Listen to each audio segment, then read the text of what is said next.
100 years ago, a photographer was lining up a shot when his camera tripod leg dug into a man-made landfill. After digging 85 feet down a narrow vertical shaft, a chamber was discovered. In it, archaeologists found Queen Hedefer's tomb. Besides jewelry, an empty sarcophagus, and broken pottery, they found the remnants of ancient Egyptian furnishings.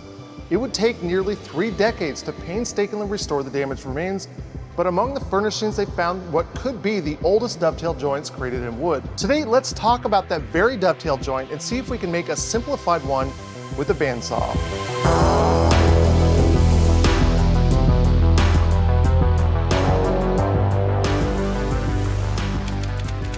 This is a dovetail. The joint consists of a male and female part. The male part is called a tail, while the female part is called a pin. Just like a plug you put into an outlet, the pieces slide in and the joint is complete. It's a simple concept. The flare ends of the tail are secured by the pins, and if the joint is cut correctly, the only method to relieving this joint is by reversing the direction we use to put it together. The advantage to this is that we can use the physics of this mechanical connection to our advantage. I have 5 different wood components here that will make up a drawer. I've dyed the tail pieces black to make this example a little bit more clear. The bottom will now slide into the pin boards. And now I can attach the tails.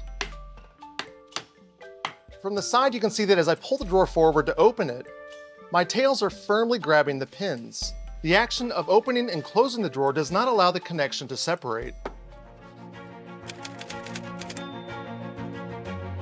What's interesting about this design is that it transcends cultural divides and has been evident through the history of our human ancestors. Disconnected societies like China, Greece, medieval Europe, Rome, and even Native American cultures all have used this same joint. Of all the materials to work with, wood is one of the strongest and most easily machined. But it does have a drawback. In order for us to build or create an item, we need to connect several pieces together. The trade-off to using a strong material like wood is that using methods to joining that wood together are where the item is most likely to break or to fail. In R. Bruce Hoadley's Understanding Wood, he writes, "The successful woodworker focuses not just on each piece of wood, but on the interrelationships of pieces of wood and especially on how they are joined together." Our ancestors realized that they would need to find ways to effectively connect pieces of wood together. To do that, they would need to use glue made from boiling bones, skin, and other animal tissues. They used twine, metal, and even pieces of wood like dowels or splines. But they found that the best way to join a piece of wood to another piece of wood was by using the strength of wood itself as a connection. Interlocking joints relied on the interrelationships of the wood instead of additional materials to get the job done. Dovetails, with their wide tips that shrank to a narrow point and their tight-fitting pins, was a brilliant idea that was discovered many times throughout different regions of this world. Additionally, a joint of this type was ideal before our modern times as it was cheaper to produce and created a strong, stable connection that could be relied upon. Some early log cabins, for example, were built with dovetails as trees could be cut so that each log interlocked with the next, requiring no more than a few cutting tools to get the work done. No steel needed, and no animal skins to boil to create an adhesive. Another advantage to not using additional materials when joining 2 pieces of wood together is that you're allowing those wood pieces to move freely with each other. Wood is hygroscopic. It absorbs and releases moisture depending on the surrounding environment. Winters are dry and colder, which causes the wood to contract, while summers are warmer and wetter, a perfect environment for expansion. Because of these variations, if we allow the wood to move naturally, if the interlocking joint has been created correctly, there's less of a chance of the joint failing. But if this interlocking joint is superior in so many ways, why don't all items made from wood use this method? I met up with a lifelong friend and woodworker last week and found a dovetail joint on his workbench. My friend, who has every power tool you can imagine, has never been one to work with hand tools. When I asked if he had decided to dive into making dovetails with a handsaw, he smirked and said he didn't have that kind of time. Despite the strength and advantages that dovetail joints have, they have 2 critical disadvantages. Because of the way the pieces interlock with each other, the cuts need to be very precise. Being slightly off by even a 32nd of an inch means that the advantages you were looking to gain are completely gone and you're left with an inadequate connection. This is a dovetail I cut a while ago by hand. You can see that my cuts were not precise enough to give me a tight fit. And because of this looser fit, there's a lot of slop in it. I would have to rely on some sort of glue to reinforce this joint, and even then, I wouldn't completely rely on it. Before the power tool my friend used to make that dovetail, dovetails were cut by hand. That type of precision can take years to master with hand tools. As a layman, creating items out of wood by using several complicated dovetails was infeasible. As a master craftsman, a mistake could mean the loss of a client or your reputation. The second critical reason is that dovetail joints are very time-consuming. Besides the time it takes to master the joint, is the time it takes to fully finish a project that uses several of these connections, like a dresser with several drawers. It can make a project too expensive to even consider doing. In our modern times, we've found methods to creating quicker connections that rival the dovetail joint. The synthetic glues we use have become stronger than the wood materials themselves. Gone are the days of rendering skin and bones down to make hide glue, a glue that must be kept at a very specific temperature during application and is susceptible to moisture and temperature even after it's been applied and it cools.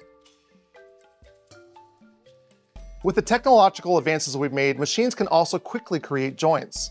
That combined with synthetic glues or even with metal screws that we've perfected, creating complicated interlocking joints is not something that we need to rely on. The box joint, for example, which is very similar to the dovetail joint, also uses interlocking fingers, except these fingers are straight. While this style of joint has been present throughout history, the difficulty in producing the fingers that mesh together were nearly as difficult to create as a dovetail joint. It wasn't until modern machines were created in the 20th century that these types of joints became popular due to their simplicity. But even if this had been an easier joint to create, the glues used weren't reliable as, again, moisture and heat could soften them, causing joints to fail. But with newer glues, they work just as well or even exceed the strength of the dovetail. Matthias Wandel conducted an experiment where he stress tested different box and dovetail joints using a bathroom scale and a hydraulic bottle jack. Each joint tested used the same synthetic glue. What he found was that the joints were nearly equal in strength, with the box joint slightly outperforming its counterpart. While the box joint still takes time to create, it's not nearly as difficult to master. With a simple table saw jig, a nearly flawless joint can be made in a fraction of the time.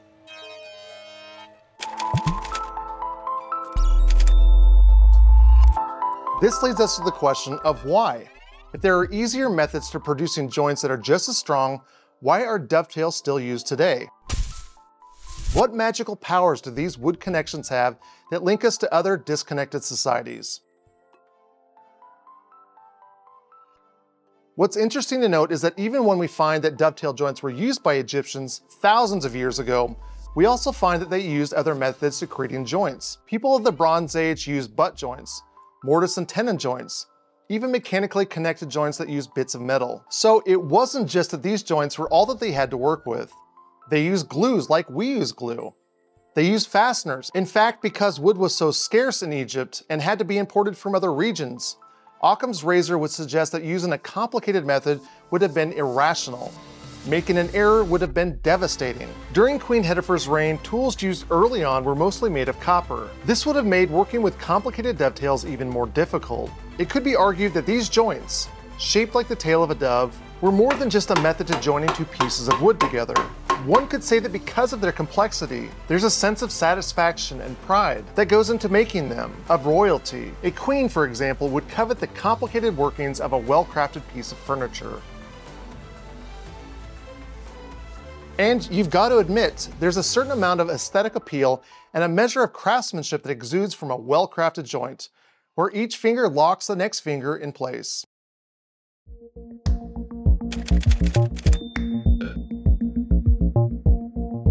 Fortunately, we live in a time where the tools we use have become so advanced that making precise cuts takes very little time, which means large projects can be done quickly and more efficiently. I'll demonstrate the cutting of the dovetail joint by first showing the traditional way and then the method I developed for the bandsaw. First, we'll start off by making the tails. Our dovetail joint starts out like this. I've got one board that's sitting upright, and I use something called a marking gauge to mark out my tails. The traditional way to do this is to take a saw, start on the top, and make my cuts downward. But besides cutting this angle right here, I have to make sure that this angle is cut straight, as well as being straight as I cut down. Instead of using a handsaw like this, we can switch over instead to the bandsaw. With the bandsaw, as long as our blade is completely 90 to the tabletop, we've got a nice straight cut. So I don't have to worry about making these straight cuts. That's simple. All I need to do now is make sure that when I cut, I'm cutting right along that line. It seems simple enough to make that straight cut, but if you're off by just a little bit, you can damage the entire joint, which means that every finger that you cut has to be absolutely exact. To make this a little bit easier, I created this base, and when we add this track to it, we have that angle that each one of our tails are going to be at. So all I need to do is set this up so that I get the point of it right where the start of my line is. And then as I make my cut, I'm cutting right along that line. This gives me two cuts at the same time that are absolutely perfect. I added my line and I finished up my cuts. As you can see, I've got my tails right here, but I've also got these three pieces that I need to cut out. The material on the side is not difficult to cut, but the center piece is where it gets a little bit tricky. The traditional way is to use a coping saw to cut this out. When I make this cut, it's vitally important that I'm straight on the front and the back side of my board. When I take my piece of stock off and I check with a square, I can see that I've got a little bit of a gap in the front, which means that this was cut at an angle. This means that I need to come in here with a chisel and to clean this up. But I can simplify this by going to the bandsaw. I know that I can cut up to the line and I'm getting a 90-degree cut. If I hold my board up, you can see that I've made a straight cut all the way across. With the tailboard complete, we'll work on what I think is the more advanced part of the joint, the pins. With my pin board now underneath my tailboard, I can use a knife and the tails as a template to mark the pins below.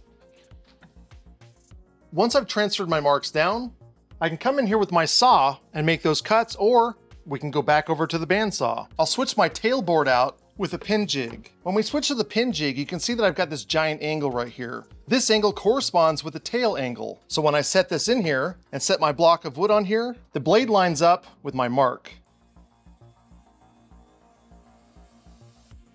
With these two angles cut, I can flip my pin jig and my stock and do the other angles. To clean out this material, again, the traditional way is to use a coping saw, but I can use my bandsaw just to hog it out.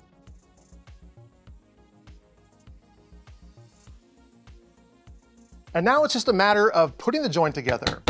It's a tight joint with a single mistake. That single cut just happened to be made with my hand saw. Oops.